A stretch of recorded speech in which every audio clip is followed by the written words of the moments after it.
Michael Cabon, bonjour. Bonjour. Bienvenue à la librairie Dialogue. Vous venez aujourd'hui nous présenter Le Loup de Kervallon, paru aux éditions du Porzic en mai dernier. C'est un polar qui débute à Brest, dans le parc de Kervallon, lorsqu'un promeneur découvre dans la pinfelle d'une chaussure de sport et le pied qu'elle entourait. Alors une enquête est immédiatement ouverte et Joseph Cabioche, un ancien commissaire brestois, aveugle depuis un accident, va reprendre du service et sera accompagné dans cette tâche par Chloé, sa petite fille. Alors comment est né ce polar qui prend place dans de nombreux lieux brestois ? Alors ça prend place essentiellement dans le bois de Kervallon. Il faut peut-être le situer pour les Brestois parce que c'est un endroit agréable mais qui est peu connu. Alors est-ce qu'il est agréable parce qu'il est peu connu? Ça c'est l'histoire qui le dira. Ça se déroule entre le port militaire, la partie de Pinfeld de militaire, et puis la partie de Pinfeld de plutôt loisirs, qu'on appelle les rives de Pinfeld, qui se trouvent en contrebas du parc de Pinfeld. Donc c'est l'anse de Kervallon. C'est un endroit assez circonscrit dans les lieux. C'est pas forcément très grand. Et l'histoire m'est venue, c'était un dimanche d'hiver avec un beau soleil d'hiver comme il peut y en avoir ici. Et je suis assis sur un banc en face de la maison des corsaires qu'on trouve donc, dans l'anse de Kervallon. Et j'ai l'idée de dédicace sur l'herbe. Je suis en train de réfléchir. J'ai besoin il faut que ça bouge à ce moment-là dans mon existence. Donc je réfléchis, puis je me dis, tiens voilà, je veux rencontrer des gens. Donc les dédicaces sur l'herbe, peut-être que ça peut être intéressant. J'ai été enthousiasmé par le concept. Donc pour avoir des dédicaces, il fallait que j'écrive un livre. Donc j'ai écrit le livre pour faire les dédicaces. Alors vos deux personnages principaux forment une équipe pour le moins originale pour mener l'enquête. Est-ce que l'aspect intergénérationnel de cette équipe de choc est un élément important pour la réussite de l'enquête ? Alors pour la réussite de l'enquête, oui, parce que Chloé, donc, qui a la particularité d'être surdouée, va pouvoir résoudre, en tout cas amener des indices qui vont permettre la résolution de l'enquête. Ce sera d'autant plus vrai dans le prolongement, dans le deuxième tome des enquêtes de Jo et de Chloé Cabioche. L'intergénérationnel, je pense que c'est un point important. Alors, pas forcément dans mon existence, mais j'ai l'impression que pour une société, c'est important que les générations ne s'opposent pas, mais qu'elles s'allient, et qu'il y a beaucoup à trouver d'un côté comme de l'autre, d'une génération comme de l'autre, à cette collaboration-là entre les deux. Je ne voulais pas d'un policier qui soit juste un commissaire de police comme il y en a beaucoup, il fallait qu'il ait sa singularité. Alors, il est aveugle, ça en est déjà une. C'est un handicap qu'on ne retrouve pas dans le livre, ça n'empêche pas de résoudre des enquêtes, on a l'impression qu'il est valide. C'est aussi le message que je voulais faire passer, c'est qu'on peut avoir un handicap et puis finalement ne pas paraître le posséder ou en subir les conséquences.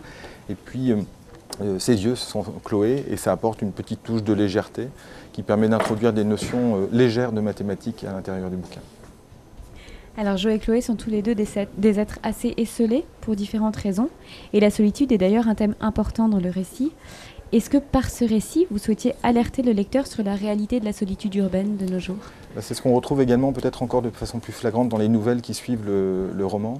J'ai l'impression que alors c'est un constat, c'est une lapalissade, il y a plein de gens qui le disent, ça m'est pas propre, mais on est dans une société où l'hyper-individualisme fait que l'absence de volonté collective, ou même la diminution de la représentation de la nation, d'une société dans son ensemble, sape en quelque sorte nos fondements et nous pose question sur ce que va être l'avenir.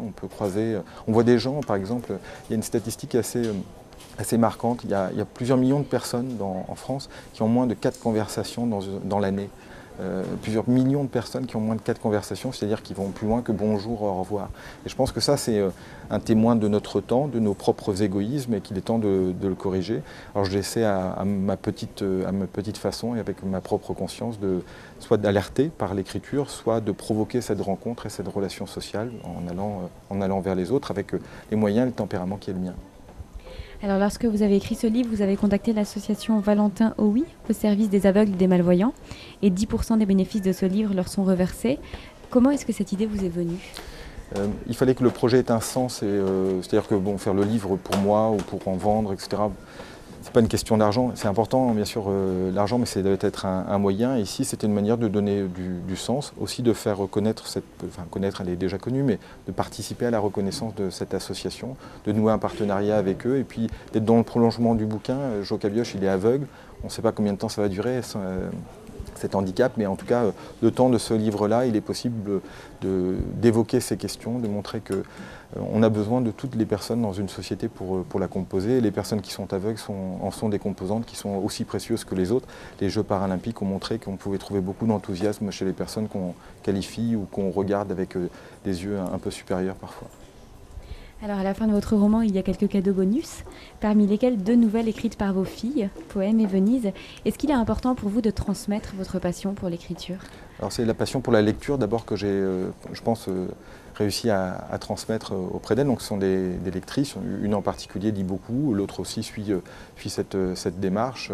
C'est pour ça que je connais bien les lieux qui sont ici, en particulier l'étage où on trouve les livres pour les enfants. Oui, c'était important à la fois parce que je les aime, c'est mes enfants, donc c'est un peu normal. Donc partager quelque chose avec eux, c'est montrer qu'on accorde de l'importance, c'est participer à la transmission, c'est le rôle d'un père avec ses enfants, fussent-elles des filles ou encore plus peut-être avec des filles, parce que derrière Chloé, il y a un peu d'elle deux qu'on retrouve. C'est un peu, j'essaie de montrer que le modèle que peut être cette jeune fille intelligente, qui espiègle, qui est plutôt maligne, et puis les amener à écrire, c'était un cadeau que je leur ai fait, un cadeau pour montrer que je les aime beaucoup, de pouvoir voir une histoire publiée dans un livre, même s'il est édité par son père, c'est plutôt sympa. Donc elles ont travaillé cette question-là, on a décidé du thème ensemble. J'ai juste un peu corrigé les histoires, et puis, mais ce sont leurs mots qui sont utilisés. Elles ont pris beaucoup de plaisir à faire ça, elles préparent le 2e tome en ma compagnie aussi.